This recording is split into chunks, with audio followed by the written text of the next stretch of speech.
The other big question mark this season I felt coming into it was Darko, because we know Darko Rajakovic has a great reputation as a developer of talent. And that was, one of the reasons he was brought into this situation. This was a team that won a combined 55 games in his first 2 seasons, and now he's faced with a team that's expected to win. That's not tanking anymore. So far, it's gone awfully well. I mean, now I saw it with my own eyes, Jack. I know you were a great developer of talent in your coaching days at Niagara, and also a great tactician. I don't know about that. But not many guys can mix those two things. How do you think Darko's done so far? Well, I think a difficult spot for him to be in when he took over. I personally, and I said it on the air when it happened at the time, I did not agree with the departure of Nick Nurse. I think Nick Nurse is an incredibly talented coach. With that being said, a decision was made. With that decision, now you bring a guy in who's never been an NBA head coach, and nor was Nick, but Nick proved himself. And now, unfortunately for Darko, his first 2 years, I don't know what they were: restructuring, rebuilding, retooling, rebooting, tanking. I don't know. There's a million different ways. But bottom line, the first 2 years, I think it was incredibly difficult for him to show all the tools that he had in his toolkit as a coach. Now he's in his 3rd year, and I've always been a big believer. I don't care what level you're at. I think in your 3rd year, you should know about a player, you should know about a coach, an executive, whatever.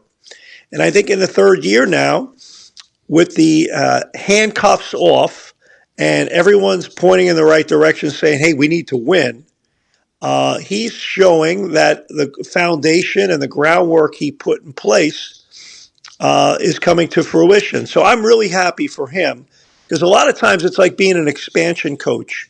You do all the heavy lifting, and then when it's time to win, they whack you and they bring somebody else in. They bring a bigger name in, and you never get a chance to show how talented you are. So to me, I think he's shown that now when they've had to win, that he's shown that he can put a program together. And here's the thing. I think the telling thing, Dave, was on Monday night after the Raptors beat the Cavs.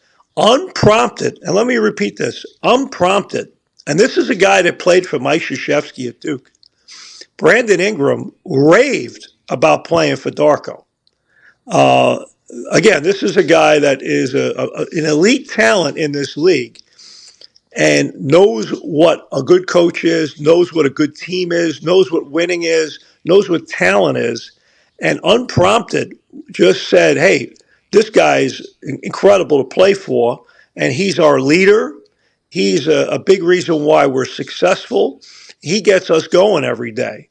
So to me, as a former coach, rarely do players become effusive in their praise of a coach.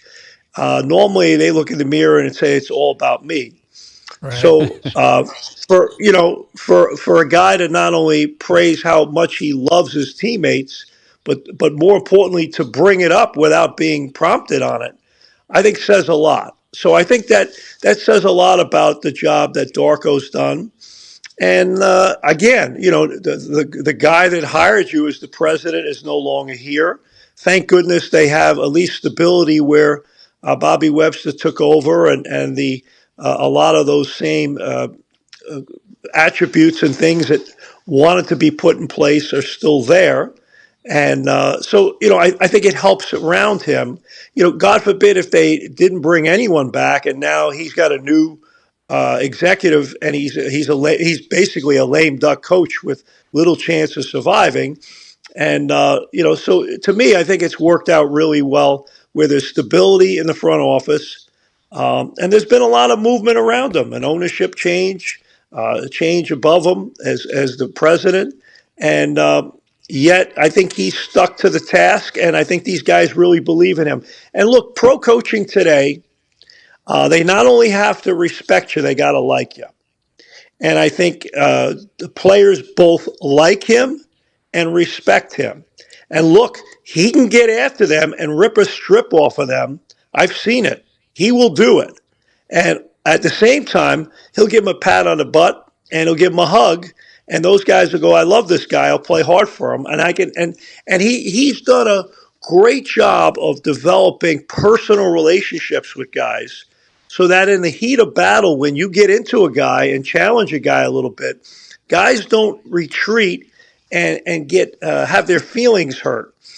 They know it's coming from a good place. And look, that's modern coaching in 2025.